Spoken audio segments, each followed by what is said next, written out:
Hey everyone, Golden Ninja 3000 here again. Today I'm reviewing LEGO Infinity Saga set number 76186 Black Panther Dragon Flyer. This has 202 pieces, 3 minifigures, and it retails for $20 in the US. This launches on August 1st in the US, but I got it a few weeks early by buying it from the Netherlands. And I'm really excited about this set because this was an iconic vehicle in the Black Panther movie, but also it's got an awesome new Shuri minifigure. Here's Shuri. Now, her face and torso are exclusive, and both of them look really good. She's got the same gauntlets on her arms that she had in the Infinity War sets, but this is accurate to her fighting outfit in Black Panther and Endgame, whereas the Infinity War one was kind of that orange casual outfit she wore when she was trying to get the Mind Stone out of Vision's head. The hairpiece isn't new, but I think it fits this look like reasonably well.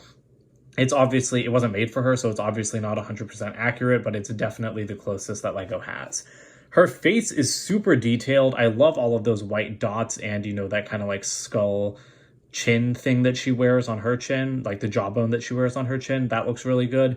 And she does have an angry alternate face. Or not angry, more just kind of like stern or determined.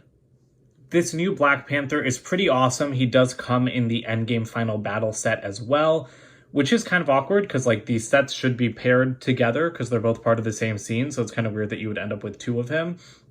But I really like this minifigure, so I'm not upset that we get another one of him in another set. He's finally got the purple markings. He has a great amount of printing, and he even has like some Wakandan letters printed on the back of his head there. The printing on the back of this figure is just like outstanding in my opinion. It is super detailed and it looks great. My biggest complaint is that he still has no leg printing, which I think is kind of shameful for a character as big as Black Panther to still not have any leg printing 5 years after he was introduced. And they even like took away the printing on his earpiece that he used to have on the Civil War minifigure. I'd really like to see that return and to see some leg printing because I hate it when detailed Marvel minifigures just kind of like have their printing cut off at the hips. We've also got a new Chitauri Warrior. This is a new design for 2021. I liked the face on the 2019 version better, but this one is still really good. Again, would have liked to see leg printing here because they had them in 2012, but I'll stop complaining about that now. I really like the gun build. This might be my favorite gun build in like any Marvel set for a Chitauri because it's just very detailed. It looks really good, and it uses that Overwatch pistol piece as like its base piece, and I wish the other guns were this elaborate. As the name implies, these vehicles are inspired by the Dragonfly, and I'm really glad that we're finally getting this because I really like this ship. This is the one that was firing at Everett Ross while he was like in Shuri's chair trying to shoot down the other ships. So I think it's great to finally get one because, this could have been a Black Panther set for the movie back in 2018, but I'm glad that we're getting one at all for Endgame. It is a very unique design, and I will point out some things I don't like about it later, but just looking at it, it's exquisite. Like you have these blades down here, you have those like rows of transparent blue cheese slopes, and then you have, these are stickers actually. These are 3 stickers, but they look really good, even though that one is like huge. It adds a lot of detail, a lot of welcome detail. Up front, the cockpit is printed, but there are 2 more stickers inside, so overall it's not too bad. In terms of functionality, we'll just get right into it. You've got some stud shooters on the side here of the cockpit, so you can pretty easily fire those off, like if you're holding it from the front. Then, as you can see, these wings are on ball joints, so you can adjust those to, kind of be in whatever position you want. You can spread them out a little bit more, make it look bigger, more menacing. Or, you can even put them close to the ground to help stabilize it, because as you can see, this thing does not balance well at all. That does annoy me because like it's only sitting on kind of like the front cockpit area, and you can try to put these blades on the side, like you can try to put them down to stabilize it, and that does help a little bit, but it's still just kind of back heavy and it always wants to tilt back. So that really irritates me actually. I don't love that. So going into the cockpit, this comes off really easily. It's a Speed Champions windshield piece, and again, that's a great print on it. I think it looks very nice. Inside, it's blue, which is kind of like shocking to me. Like, I don't know, I feel like that color just doesn't look super good, like this bright blue with like how dark everything else is. I kind of would have preferred a purple interior, but we do have purple stickered control panels in there, and those look really good. You have space for 1 figure, and there's nothing up front. The thing that annoys me about the front of the cockpit is that when you're trying to put this back on, a lot of times the front of this thing will just completely fall off. It happens to me quite a bit because this place that the cockpit attaches to is just like pasted onto the front.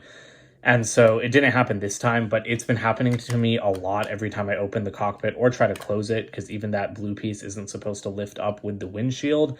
So that kind of fragility, like, look, it just came off. That kind of fragility does really bother me. I don't know how they could have built that front better, but I just don't think that that was a great way to do it. There are some interesting things to look at underneath. So you can move all of these blades as I was showing earlier, so you can really get whatever kind of look you want with that.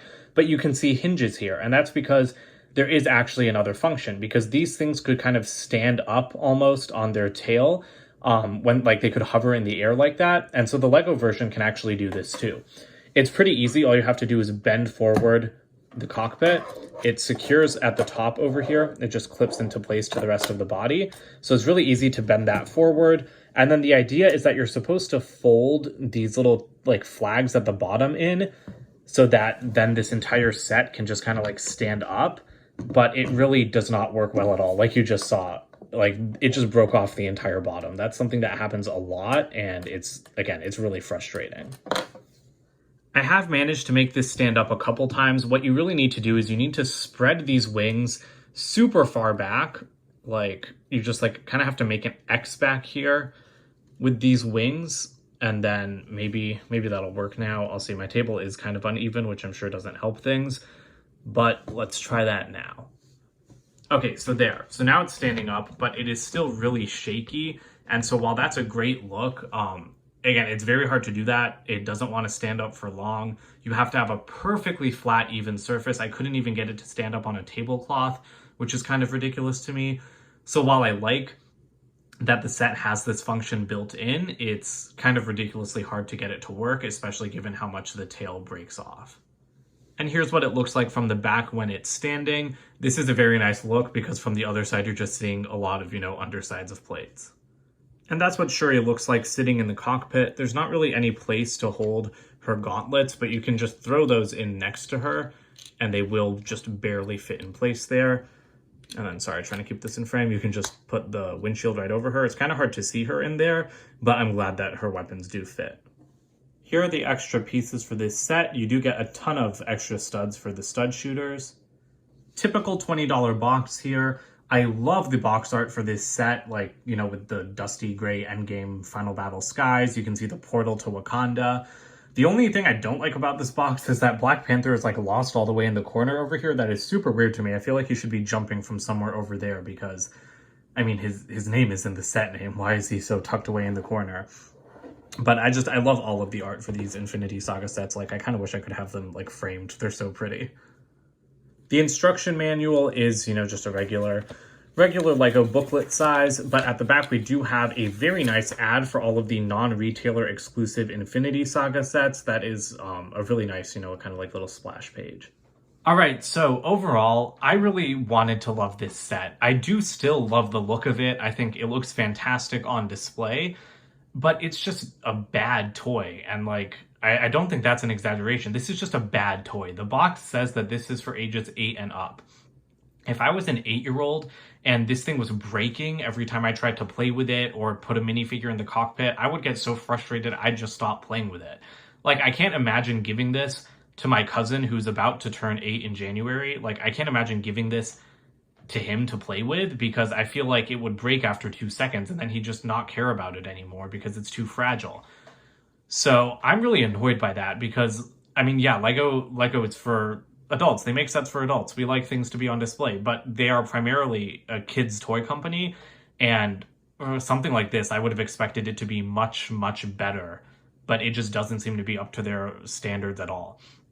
So that's really frustrating to me, because again, the front breaks, the back breaks, these strips of cheese slopes, that looks fantastic, like I said, but as soon as the tail breaks, they're like getting all like knocked out of whack, and you can't grab this set from the tail because you're gonna like break those things off. So it's just really frustrating to me. Even, like these sword details, like they look great, but they break off so easily. So I really don't know who this set is like supposed to be intended for, because I do not think a child would have fun playing with it at all.